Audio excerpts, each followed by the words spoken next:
घने अमेज़न वर्षावन के सबसे पुराने और सबसे ऊंचे पेड़ पर एक विशाल मकाऊ तोता रहता था जिसका नाम हीरक था। हीरक कोई आम तोता नहीं था। उसके पंख इंद्रधनुष के साथ रंगों से भी ज्यादा चमकीले थे और उसका आकार किसी बाज से भी बड़ा था। जंगल के सभी जानवर उसे जंगल का रखवाला या महाज्ञानी कहते थे क्योंकि उसने कई पीढ़ियों को आते जाते देखा था। हीरक ज्यादातर चुप रहता था और केवल तब बोलता था जब जंगल पर कोई बड़ा संकट आने वाला होता। उसकी आवाज में एक अजीब सी गहराई और शांति थी जिसे सुनकर हर कोई मंत्रमुग्ध हो जाता था। एक साल गर्मियों में जंगल में भयानक आग लग गई। सूखी पत्तियों और तेज हवा के कारण आग तेजी से फैलने लगी। छोटे बड़े सभी जानवर अपनी जान बचाने के लिए इधर उधर भाग रहे थे। जंगल में हाहाकार मच गया। किसी को समझ नहीं आ रहा था कि इस विनाश को कैसे रोका जाए। शेर ने अपनी ताकत से पेड़ों को गिराकर आग रोकने की कोशिश की। हाथियों ने अपनी सूंड से पानी फेंका, लेकिन आग की लपटें इतनी ऊंची थीं कि सब व्यर्थ हो गया। जब सारे जानवर हिम्मत हार गए तो एक बूढ़े बंदर ने कहा, हमें महाज्ञानी हीरक के पास चलना चाहिए। केवल वही हमें रास्ता दिखा सकते हैं। सारे जानवर उस विशाल पेड़ के नीचे इकट्ठा हुए और मदद के लिए पुकारने लगे। कुछ देर बाद हीरक अपनी कोटर से बाहर आया।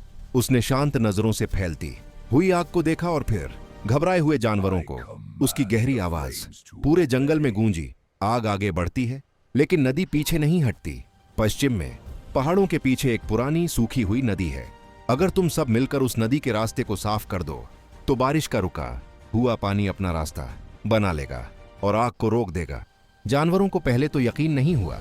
वह नदी सालों से सूखी पड़ी थी, लेकिन हीरक की आंखों में विश्वास देखकर उन्होंने एकजुट होने का फैसला किया। हाथियों और भालुओं ने बड़े बड़े पत्थर हटाए। बंदरों और लंगूरों ने पेड़ों की डालियों और झाड़ियों को साफ किया। हिरण और खरगोश ने अपनी तेज दौड़ से छोटे छोटे जानवरों को रास्ता दिखाया। सबने मिलकर रात दिन मेहनत की और सूखी नदी के रास्ते को साफ कर दिया। जैसे ही रास्ता साफ हुआ, पहाड़ों पर जमा हुआ बारिश का पानी तेजी से नीचे आया और उस सूखी नदी में बहने लगा। पानी का वह तेज बहाव आग और जंगल के बीच एक दीवार बनकर खड़ा हो गया और धीरे धीरे आग शांत हो गई। अगली सुबह जंगल बच चुका था। सभी जानवरों ने हीरक का धन्यवाद किया। हीरक ने बस इतना कहा, मैंने सिर्फ रास्ता दिखाया, जंगल को तुमने अपनी एकता से बचाया है। याद रखना, सबसे बड़ी ताकत बुद्धि और एकता में ही है। उस दिन के बाद जंगल के सभी जानवरों ने समझ लिया कि शारीरिक बल से ज्यादा महत्वपूर्ण अनुभव का ज्ञान और मिलकर काम करने की शक्ति होती है। इस कहानी से यह सीख मिलती है कि अनुभव और बुद्धि सबसे बड़ी मार्गदर्शक है और एकता से हम किसी भी बड़ी से बड़ी मुसीबत का सामना कर सकते हैं।